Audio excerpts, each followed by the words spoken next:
దేవుని పరిశుద్ధ నామానికి మహిమ కలుగునుగాక. ఈ ఆరాధనలో కొన్ని దేవుని యొక్క మాటలు మనం జ్ఞాపకం చేసుకుందాం. కీర్తనల గ్రంథము 91వ కీర్తన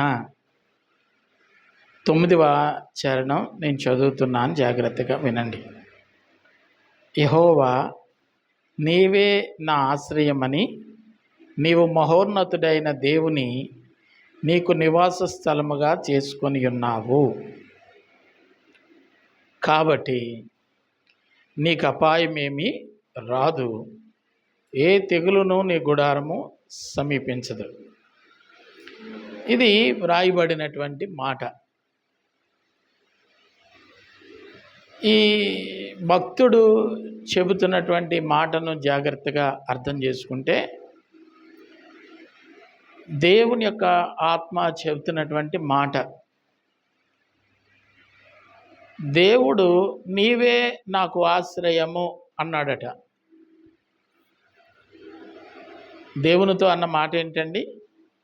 నీవే నాకు ఆశ్రయము అని చెప్పినందువలన దేవుడు అతడు చెప్పిన మాట విని అతనికి ఆశ్రయపురమయ్యున్న దేవుడు ఏమేమి చేశాడో ఆ అంశాలన్నీ ఆ భాగంలో పొందుపరిచి ఉంచాడు. చివరి వరకు ఉన్నటువంటి భాగాన్ని చదివితే ఒక మాట భక్తుడు దేవుని గూర్చి హృదయంలో ప్రతిష్ఠించుకున్నందుకు దేవుడు అతని జీవితంలో అతని కొరకు చేసిన ప్రణాళిక,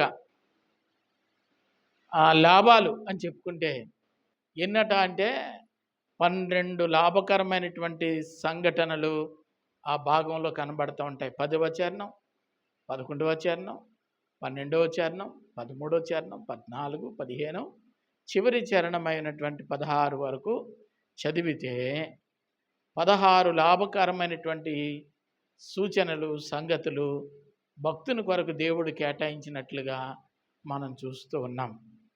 ఇందును బట్టి మనం అర్థం చేసుకోవాల్సింది ఏమిటంటే, భక్తి మహాలాభం. చెప్పండి, ప్రపంచంలోకెల్లా గొప్ప లాభం ఏమిటంటే భక్తి. వ్యాపారస్తులు అడిగితే 10 రూపాయలు పెట్టుబడి పెడితే 1 రూపాయి రావడం కష్టము అని చెప్తారు. అర్థమవుతుందండి? భక్తి విషయానికి వస్తే ఒక్కటి పెట్టుబడి పెడితే 12 లాభాలు ఉన్నట్లుగా ఈ భాగంలో మనం చూస్తున్నాం. ఎన్ని లాభాలండి? ఆయన ఒకటే అన్నాడు. ఏమన్నాడంటే, నీవే నాకు ఆశ్రయము, నీవు తప్ప నాకు ఇంకొక నివాస స్థలం ఏది లేదు. అది అతని అభిప్రాయం. ఆ ఒక్క మాట అన్నందుకే దేవుడు సంతృష్టి చెంది ఆ భక్తుని జీవితంలో ఇన్ని అద్భుతకరమైనటువంటి కార్యాలు జరిగించాడు. అంటే ఇలాంటి దేవుడు ప్రపంచంలో ఎక్కడ దొరుకుతాడు? ఆ 12 విషయాలు ఆ భాగంలో చూస్తే, అపాయమేమి రాదన్నాడు 10వ చరణంలో. ఏ తెగులు నీ గుడారంలోనికి రాదన్నాడు. నిన్ను కాపాడడానికి దూతలను నియమించబడుదురు అన్నాడు. నాగుపాములు తొక్కుతావు అన్నాడు. కొదమ సింహములను అనగదొక్కుతావు అన్నాడు. తప్పించబడతావు అని చెప్పాడు. గణపరచబడతావు అని చెప్పాడు. 10వ చరణంలో నీకు జవాబు దొరుకుతుంది అని చెప్పాడు.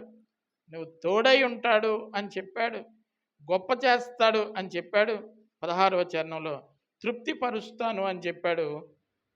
చివరి మాటగా రక్షణను నీకు కనపరుస్తాను అని చెప్పాడు. ఇది ఒక్క మాటకే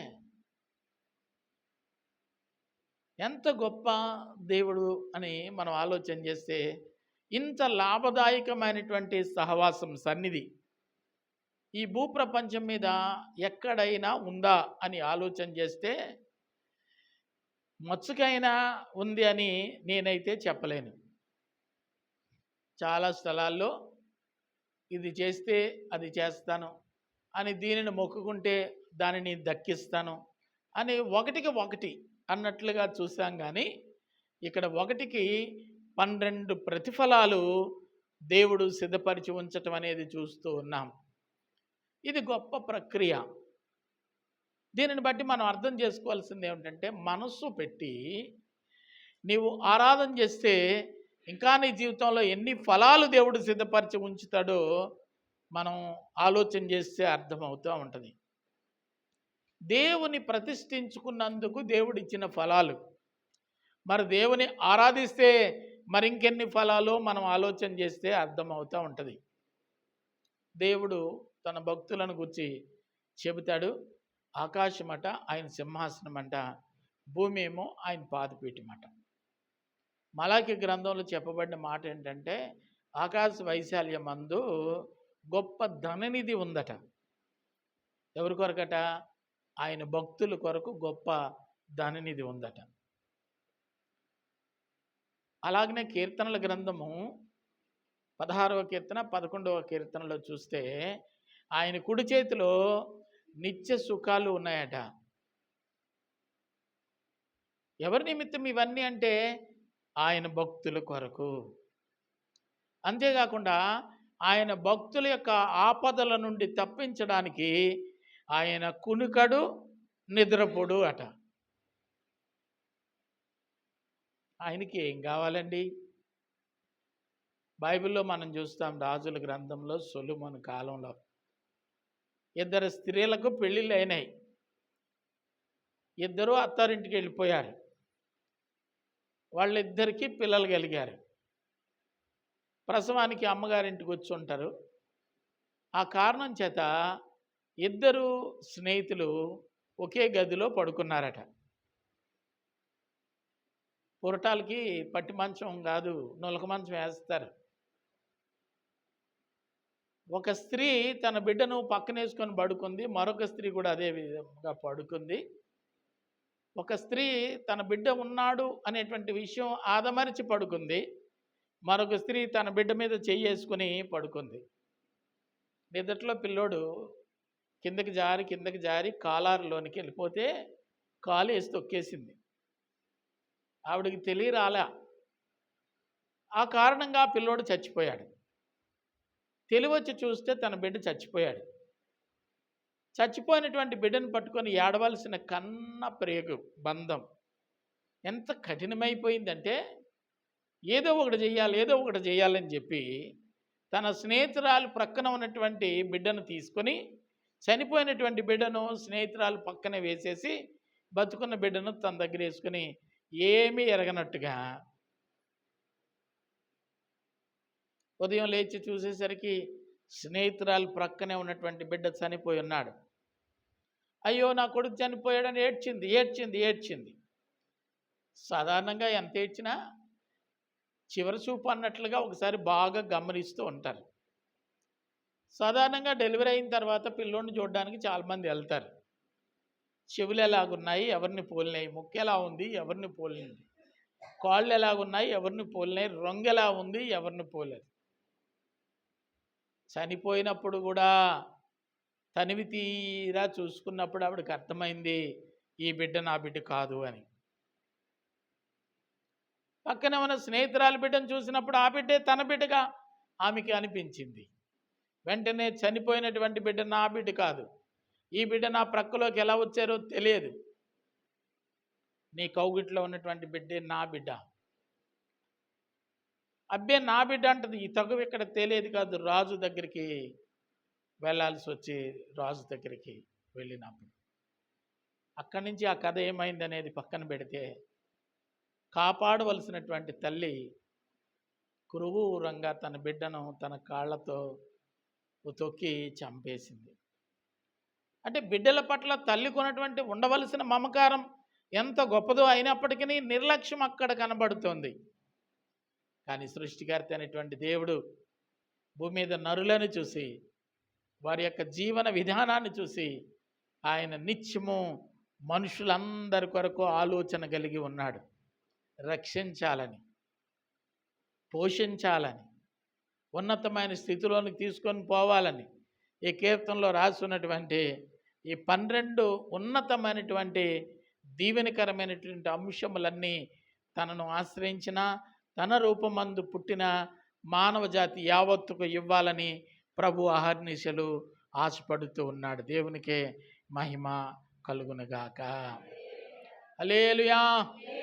హల్లెలూయా. ఎవరో అడిగుండొచ్చు, ఏటి ఇంతదానికి ఎంత ఇచ్చేస్తావా అంటే, అభిమానం అలాంటిది. దేవునికి మనుషుల మీద ఉన్న అభిమానము అలాంటిది.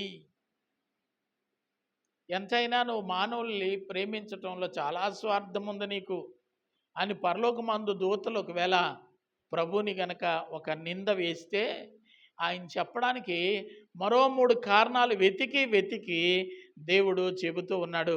అవి ఏమిటంటే 14వ చరణంలో అంటాడు, అతడు నన్ను ప్రేమించుచున్నాడు. 9వ చరణంలో ఏమన్నాడు, ఆయన నన్ను నివాస స్థలముగా చేసుకున్నాడు. 14లో అంటాడు, అతడు నన్ను ప్రేమించున్నాడు. అలాగనే 14వ వచనంలో మన అంటాడు, నా నామమును అతడు తెలుసుకున్నాడు. ప్రపంచంలో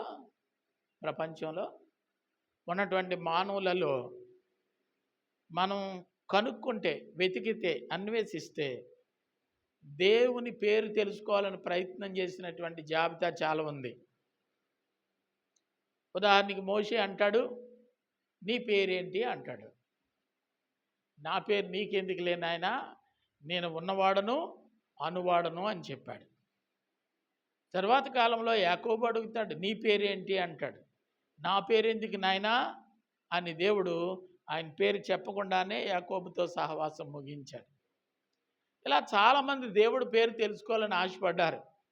కానీ వాళ్ళు ఎంతవరకు తెలుసుకున్నారో లేదో తెలియదు. కానీ ప్రభువు స్వయంగా చెప్పినటువంటి మాట ఏమిటంటే, ఈ కీర్తనాకారుడు నా నామమును ఎరిగినవాడు.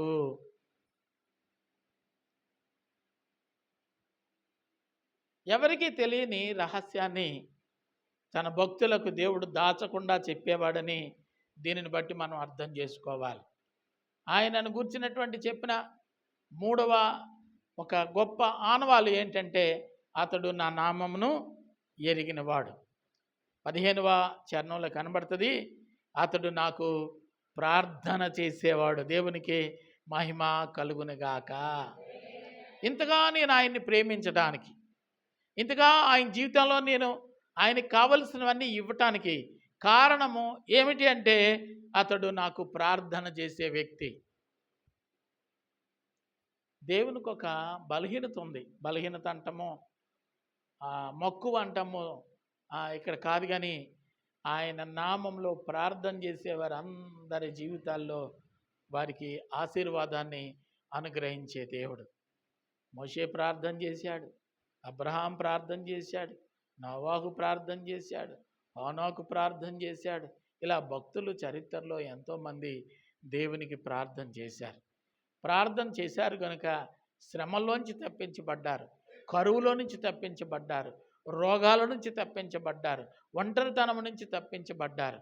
ఈ విధంగా ప్రార్థించిన వారి యొక్క ముఖాలట ప్రకాశించే విధంగా దేవుడు ప్రార్థించే వారికి దేవుడు అనుకూలపరిచాడట. కాబట్టి ఈ భాగంలో రాయబడినటువంటి మాటను బట్టి చూస్తే 4 గొప్ప కార్యాలు భక్తుడు దేవుని ఎడల జరిగించినందుకు దేవుడు 4 మూళ్ళు 12 అద్భుతమైనటువంటి ఈవులను భక్తుడి కొరకు దేవుడు అనుగ్రహించాడు. చదువుతున్నాం కదా 10వ చరణంలో, అపాయము. చాలండి. అపాయము అంటే నీకు చెప్పొచ్చేదా చెప్పకుండా వచ్చేదా? అపాయం నుండి ఎవడు తప్పిస్తాడు?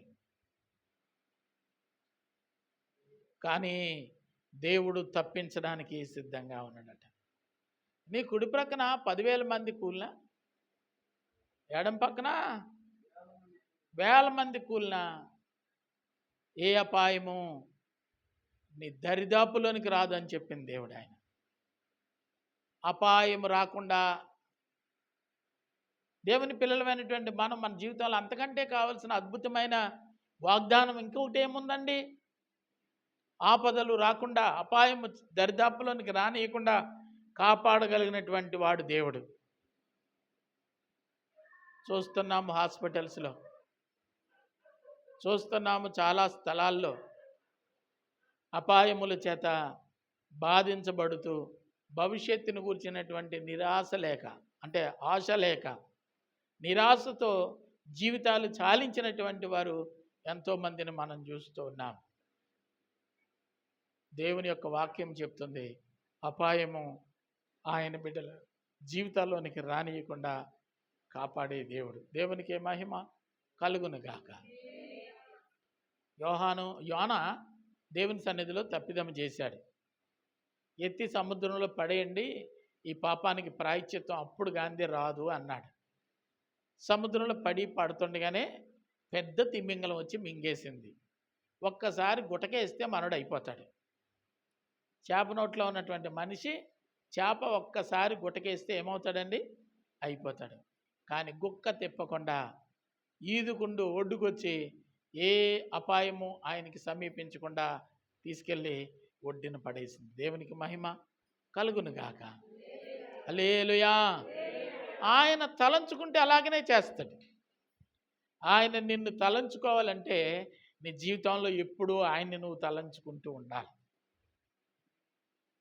భక్తుడైన దావీదు చెప్తాడు, యెహోవా నన్ను తలంచుకొనుచున్నాడు అని. మన బంధువులు మనల్ని తలంచుకున్నారనుకోండి, మనకేమొస్తాయట? ఎక్కుళ్ళు వస్తాయట. అర్థమైందా? ఎవరు నన్ను తలంచుకున్నారు అని చెప్తా. ఎట్ నీ బంధువులు తలంచుకుంటేనే ఎవరు తలంచుకున్నారని చెప్తున్నావు కదా. సర్వశక్తిమంతుడైన దేవుడు నిత్యము నిన్ను తలంచుకుంటూనే ఉన్నాడట. గనుకనే ఏ అపాయము నీకు రానియకుండా ఆయన నిన్ను కాపాడుతూ ఉన్నాడు. దేవునికే మహిమ కలుగునుగాక. రెండవది తెగులట. తెగులు ఎన్ని రకాలు అంటే చెప్పలేము. డాక్టర్ చెప్తారు కోటాను కోట్ల వైరస్లు భూమి మీద ఉన్నాయి, ఇంకా కొత్తగా వచ్చి పడుతున్నాయి. ఇవి సాల్వ్ అన్నట్లు. పూర్వం మసూచి అనేటువంటి ఒక వ్యాధి ఏదో కొత్తగా వచ్చిందంట. మసూచి వచ్చింది, జాగ్రత్త పడండి అని గోళ్ళ మీద పేర్లు రాసేసేవారు. దాని లక్షణాలు ఇలా ఉంటాయి: శరీరం అంతా కురుపులు వచ్చేస్తాయి, జాగ్రత్త జాగ్రత్త జాగ్రత్త జాగ్రత్త. తర్వాత కాలంలో అది అమ్మోరు పూసింది అని మనోళ్ళు చెప్పేవారు.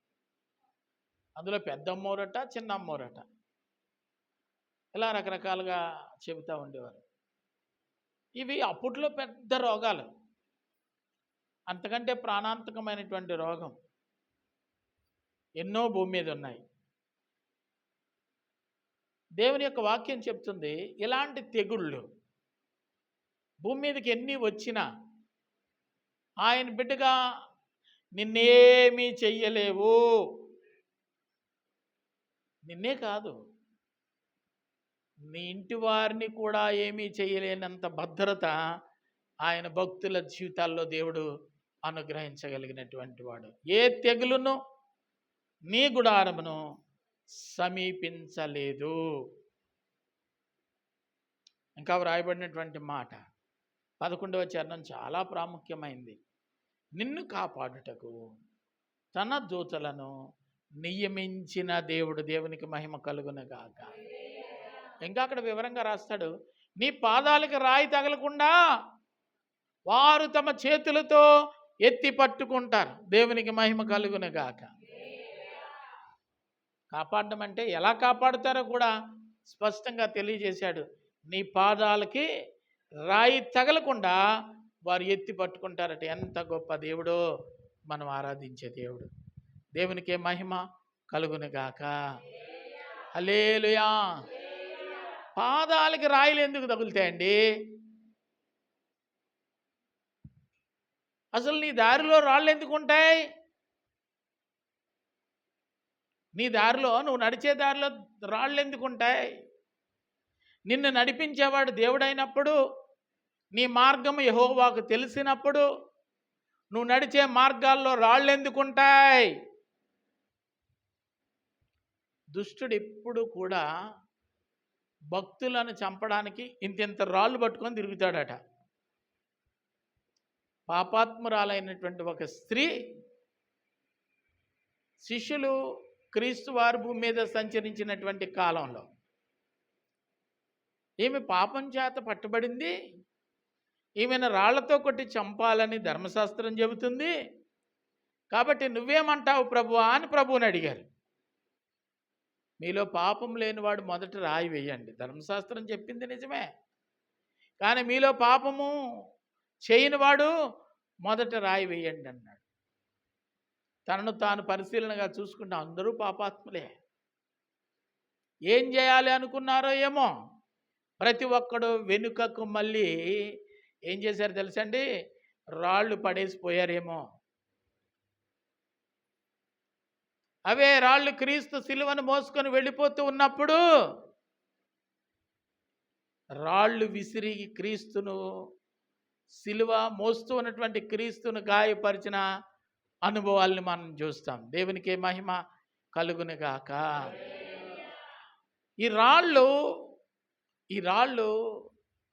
రాళ్ళు దేనికి సూచన అంటే నీతిమంతుల మార్గాలలో అడ్డంకిగా ఉండడానికైనా అడ్డుబండలకు సూచన.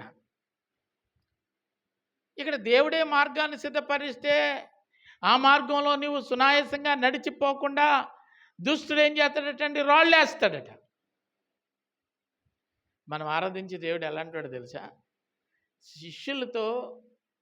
శిష్యులను గూర్చి ప్రభుతో అక్కడ ఉన్నటువంటి పెద్దలు మాట్లాడుతున్న మాట ఒకటి జ్ఞాపకం చేసుకోవాలి. ఏమంటారంటే, ఏమయ్యా నీ శిష్యులు మౌనంగా నడవడం తెలవదా, ఎందుకు అలాంటి కేకలేస్తారు అని చెప్పంటే, వీళ్ళు మౌనంగా ఉంటే ఈ రాళ్ళు కేకలేస్తాయని చెప్పాడు. గాయపరచాలనుకున్నటువంటి రాళ్లలో నుంచి దైవ స్తుతిని పలికేటట్లుగా చేయగలిగిన దేవుడు మనం ఆరాధించే దేవుడు. ఇంకా ఒక మాట చెప్పాలంటే, నీ నిందకు ప్రతిగా రెట్టింపు ఆనందాన్ని దయచేసే దేవుడు. అంటే ఏవైతే నిన్ను గాయపరచాలని నీ కొరకు నియమించబడి ఉన్నాయో అవి నీకు ఏం చేస్తాయటండి, ఘనతను తీసుకొని వస్తాయని మనం అర్థం చేసుకోవలసి ఉంది. ఈ రాళ్ళు కేకలేసే రాళ్ళు ఏం చేస్తాడటండి, దావీదు కుమారుడా జయము జయము, భూలోకాన్ని రక్షించడానికి వచ్చిన రక్షకుడా నీకు జయము నీకు జయమని ఈ శిష్యులు కేక వేయకపోతే ఈ రాళ్ళు కేకలు వేస్తాయి. నిజానికి అవి విరోధులు, భక్తుల కొరకు విరోధంగా పనిచేయడానికి రూపొందించబడినటువంటివి. కానీ భక్తులు దేవునికి ప్రియమైనందువలన ఏది విరోధమైనదో, ఏదో కీడు తలపెట్టడానికై ఏర్పరచబడినదో దానినే దీవెనకరమైనటువంటి పాత్రగా మార్చగలిగినటువంటి వాడు మనం ఆరాధించే దేవుడు. ఇంకో మాట కూడా జ్ఞాపకం చేసుకోవాలి. ఆయనట నీ శత్రువు ఎవడైతే ఉన్నాడో వాడిని నీకు మిత్రుడిగా మార్చడమే కాకుండా వాని ఇంటి దగ్గర నీకు భోజనం పెట్టిస్తాడట. ఎంత గొప్ప దేవుని యొక్క ప్రణాళికో మనం అర్థం చేసుకుంటే, ఆయన తన భక్తుల యొక్క మార్గాలలో దుష్టుడు ఈ విధమైనటువంటి రాళ్ళు వేస్తాడని ముందే ఎరిగినటువంటి వాడు గనుక ఆ రాళ్ల నుంచి భక్తుని యొక్క మార్గము ప్రయాణము ఆగిపోకుండా నిలిచిపోకుండా ఆ రాళ్లను చేయగలిగినటువంటి దూతలను దేవుడు నియమిస్తాడట. దేవునికే మహిమ కలుగును కాక. యోబుని గురించి 4 రాళ్ళు వేసింది. ఏమనంటే అన్ని ఇచ్చావు కాబట్టి దేవుడా అంటున్నాడని. ఏమి ఇవ్వకపోయినా దేవుడు అంటాడు అన్నాడు. చూద్దాం తీసేయి. బిడ్డలు ఉన్నారు కాబట్టి దేవుడా అంటున్నాడు. బిడ్డలు తీసేయి. రాజ్యం ఉంది కాబట్టి దేవుడా అంటున్నాడు. తీసేయి. మందలు పశువులు సంపద ఉంది కాబట్టి దేవుడా అంటున్నాడు. 4 రాళ్ళు వేశాడు.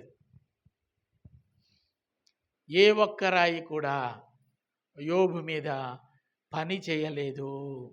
దేవునికే మహిమ కలుగును గాక. అంటే దేవుడు తన భక్తులను ఏం చేశాడండి, తన మార చేతిలో భద్రము చేసుకున్నాడు. దేవునికే మహిమ కలుగును గాక. 13వ చరణంలో అంటాడు, మీరు నాగుపాములను త్రొక్కుదురు. చాలామంది ఏం చెప్తారంటే తొక్కేస్తున్నారు, మమ్మల్ని తొక్కేస్తున్నారంట. తొక్కేయడం అంటే అర్థం ఏంటంటే ఎదగనీయకుండా చేయటం. విత్తనములను గురించి ఉపమానంలో కనబడుతున్నటువంటి ముళ్ళ పొదలు మంచి వ్యవసాయం కొరకు నాటిన విత్తనాల్ని ఎదగనీయకుండా తొక్కేస్తా ఉన్నాయి. ఏంటండి? ముళ్ళ పొదలు మంచిని తొక్కేస్తున్నాయి. నీతిమంతుని తొక్కేసేవారు ఉన్నారు. ఎదగనీయకుండా, వృద్ధి చెందకుండా అణిచేసే సమాజం ఉంది. వాళ్ళు ఎప్పుడు నీ మీద, నీ గురించి ఎవరైనా మంచోడంటే ఏం మంచోడులే నీకు తెలక అని 100 కబుర్లు నీ గురించి చెడుగా చెప్పే సమాజం ఉంది. నిన్నెత్తిరిల్లనియ్యని దుష్ట సమాజం. దేవుని యొక్క వాక్యం చెప్తుంది, వాళ్ళను కాలితో తొక్కే ఆధిపత్యాన్ని ఆయన తన భక్తులకు అనుగ్రహించబోతూ ఉన్నాడు. కొదమ సింహములను త్రొక్కుదువు అనేటువంటి మాట కనబడతా ఉంది. ఈ రాజ్యం ఎలాంటిదంటే నోరున్నడిదే రాజ్యం. అడవికి రాజు ఎవరంటే సింహం. కారణం ఏంటంటే అది గర్జించితే అడవంతా మారుమోగిపోతుంది. ఈ రోజుల్లో జనాలు చెప్పుకునే మాట కూడా నోరున్నడిదే రాజ్యం అంట. బైబిల్ కూడా ఓ మాట చెప్తుంది, వారి కేకలే గెలిచినని. క్రీస్తును తీర్పు తీర్చే సమయంలో ఉపయోగించబడినటువంటి మాట ఏమిటంటే వారి కేకలే గెలిచాయి. క్రీస్తును సిలువ వేయండి, సిలువ వేయండి, సిలువ వేయండి, బరబ్బాను విడిపించండి అని వారు వేసిన కేకలే గెలిచాయంట. కొదమ సింహములను త్రొక్కుదరు. 14వ వచనంలోకి చెప్తే దుష్టుని యొక్క వల నుండి తప్పించబడతారు. ఎన్ని అపాయాలు నిన్ను చుట్టుకున్నా నీవు తప్పించబడతావు. అది అంత సామాన్యం కాదండి. తప్పించుకోవడం అంత సామాన్యం కాదు. అప్పులు చేసి అప్పులోళ్ళు ఇంటికి వచ్చి అడుగుతున్నారు అంటే అలా ఆవిడ అంటది, ఇచ్చి వచ్చి కదా, రోజు ఇంటి మీదకి వచ్చి వాళ్ళు అడుగుతుంటే నాకు పరువు పోతుంది. వాళ్ళు వచ్చినప్పుడు అల్లా తుర్రుమని పోతావు, నీకు సులువుగానే ఉంది, నాకు మాత్రం చాలా కష్టంగా ఉందని భార్య అనింది అనుకోండి. అప్పుడు చెప్తాడు ఈ పెద్ద మనిషి, ఏమంటాడో తెలుసా, నా పనే సులువుగుందని నువ్వు అనుకుంటున్నావు, తప్పించి తిరగడం ఎంత కష్టమో తెలుసా, ఎన్నిసార్లు తప్పించినా దొరకబడితే దొరికిపోతున్నాను ఒక్కోసారి సడన్గానే. బండి ఎక్కడ లాగించుకుంటాడు ఏమని భయం అని చెప్పేవాళ్ళు ఉన్నారు. తప్పించుకోవడం అంత సులువు కాదు. దుష్టుని యొక్క చేతిలో పడకుండా పట్టుకునేవాడు ఎప్పుడు మెలకువగా ఉంటాడు, పయనించేవాడు ఎప్పుడు ఆదిమనిషి ఉంటాడు. వాడికి సులువుగా దొరికిపోతాం. కానీ దుష్టుని చేతిలో పడకుండా నిన్ను తప్పించగలిగినటువంటి దేవుడు నీతో కలిసి ఆయన ప్రయాణం చేస్తాడట. అంత మాత్రమే కాకుండా ఎక్కడ అవమానమో, ఎక్కడ నిందో, ఎక్కడ నీకు విలువలు లేకుండా ఉంటాయో అక్కడ నీకు ఘనతను తీసుకొని వస్తాడు. దేవునికి మహిమ కలుగును గాక. అక్కడ నువ్వు ఒక మేస్త్రి అయిపోతావు. అక్కడ ఒక ఉన్నతమైనటువంటి వ్యక్తిగా మారిపోతావు. ఒకనాడు చెప్పుకోవడానికి మనకు గుర్తింపు లేదు. ఇప్పుడు మనలో అనేక మంది గుర్తుపెట్టుకునే స్థాయికి దేవుడు తీసుకొని రావటం అంటే ఆయన ఇచ్చిన ఘనతే. దేవునికి మహిమ కలుగునుగాక. 15వ వచనంలో అరిసి మొత్తుకున్నా మనకు జవాబు చెప్పినోడు ఎవడో లేడు, కానీ సర్వశక్తిమంతుడైనటువంటి దేవుడు జవాబు ఇస్తాడట. అంతేకాకుండా నీకు తోడై ఉంటాడట, నిన్ను గొప్ప చేస్తాడట. మనిషి జీవితంలో ఎప్పటికీ వీలు కానిది ఏంటంటే తృప్తి పొందడం, తృప్తిపరచటం. ఓ పాస్టర్ గారికి ఓ మేస్త్రమ్మ గారు చర్చి కట్టుకుంటాను, చర్చి మధ్యలో నిలిచిపోయింది, ఏమైనా సహాయం చేయండి అని ఆ పాస్టర్ గారు వచ్చి పాస్టరమ్మ గారిని అడుగుతున్నారంట, మేస్త్రమ్మ గారిని అడుగుతున్నారంట. అప్పుడు మేస్త్రమ్మ గారు పాస్టర్ గారి మాటలు విని కరిగిపోయి, నాకు 2 బంగారు గాజులు ఉన్నాయి, ఈ చేతికోటి ఆ చేతికోటి వేసుకుంటాను, కాకపోతే వాచి పెట్టుకుంటాను కాబట్టి ఈ చేతికి గాజు లేకపోయినా పర్లేదు, ఆ గాజుని ప్రభు పరిచర్య కొరకు ఇస్తే తప్పేముంది అని చెప్పి గాజు ఇచ్చేసిందంట. బంగారు గాజు ఎంత బరువు ఉంటుందో మీకు తెలుసు. అది నువ్వు నేను చేసుకుంటే కొంచెం పలచగా ఉంటుందేమో కానీ మాస్టర్ అమ్మ 70-80 వేల రూపాయల జీతం వచ్చినటువంటి ఆమె చేయించుకున్నది కొంచెం దృఢంగానే ఉంటుంది అనుకుందాం కొంతసేపు. 3 నెలలు పోయిన తర్వాత మరలా పాస్టర్ గారు వచ్చారట. అయ్యగారు మందిరం బాగా జరిగిందా, ఓపెనింగ్ జరిగిందా, సంపూర్ణం అయిపోయిందా అని అడిగిందంట అత్యుత్సాహంతో. ఈమె ఏముందమ్మా అవ్వలేదమ్మా అన్నాడంట.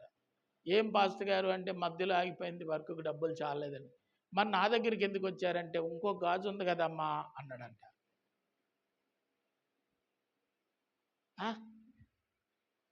ఏమన్నానండి, సరదాగా చెప్పట్లేదు, నిజంగానే ఇంకోటి ఉంటుంది కదమ్మా మీ దగ్గర అని అడిగాడు.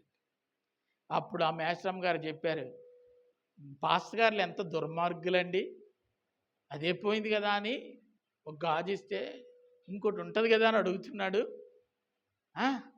నా కోసమే సేవ చేస్తున్నాడా అతను అని. ఇలా మనం చూస్తే మనిషికి ఏదో దొరికింది, సంతోషం దేవుడు అనుగ్రహించాడు, ఈ బిడ్డ యొక్క హృదయం కదిలింది గనుక పరిచర్య కొరకు సహకారిగా ఇచ్చింది అనే తృప్తి నేటి దినాల్లో లేదు.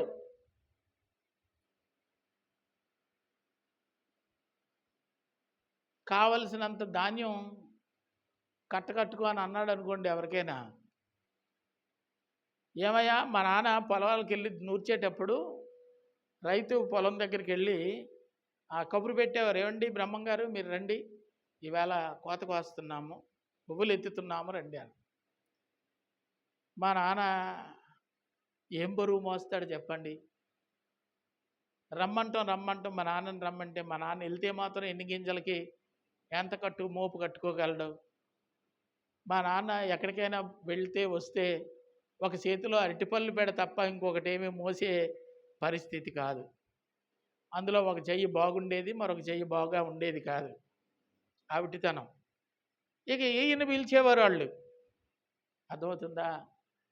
ఒకసారి వెళ్తే నీకు నచ్చినంత కట్టుకో అంటే నచ్చినంత కట్టుకుందామని ఉంది కానీ కట్టిన మోపు ఎత్తుకునే ఓపిక లేదన్నమాట అండి.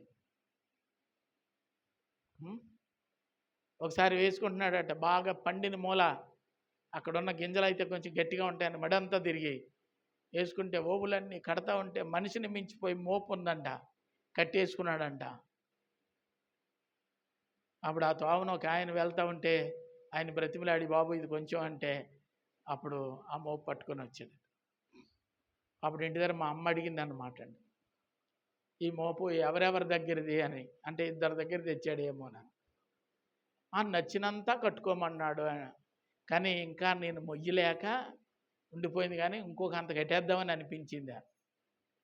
మనిషికి ఏమి లేదండి, తృప్తి లేని జీవితాలు, తృప్తి లేని జీవితాలు. ఇక మా నాన్న గురించి చెప్పాను కాబట్టి మీరు అందరూ నవ్వుతున్నారు.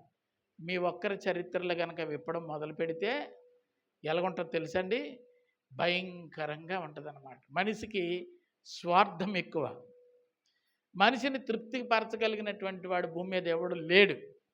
ఏ ఇళ్ళైనా భర్త ఇల్లు అడిగితే నా వల్ల నీవు సంతృప్తిగా ఉన్నావా అంటే ఏదో మా బాబు బాధపడించలేక నిన్ను కట్టుకున్నాను కానీ ముక్కు పుల్ల కూడా గతి లేదు నీ దగ్గర అని చెప్పి మహిళలు ఎంతోమంది ఉన్నారు. సంవత్సరానికి ఒక చీర, సరి అయిన చీర నువ్వు నా కొరకు సంపాదించలేదని చెప్తారు. సంతృప్తి పరచగలిగినటువంటి వాడు ఎవడైనా ఉన్నాడంటే చెప్పండి, సర్వశక్తిమంతుడైన దేవుడే. ఇన్ని ఇచ్చిన తర్వాత ఆ మనిషికి ఇక నాకేం పర్వాలేదు అని అనుకుంటే కుదరదు. ఆ మనిషికి చాలా అవసరమైంది, ప్రాముఖ్యమైంది ఏమిటంటే రక్షణ, ప్రొటెక్షన్, భద్రత. భద్రత ఇవ్వకపోతే అన్నీ ఇచ్చి భద్రత ఇవ్వకపోతే ప్రయోజనం ఏముంది? నేటి దినాల్లో చాలా ఉంటాయి కానీ తనకేముండదో తెలుసండి, భద్రత ఉండదు. భద్రపరిచే దేవుడు అనగా రక్షణ అనుగ్రహించే దేవుడు.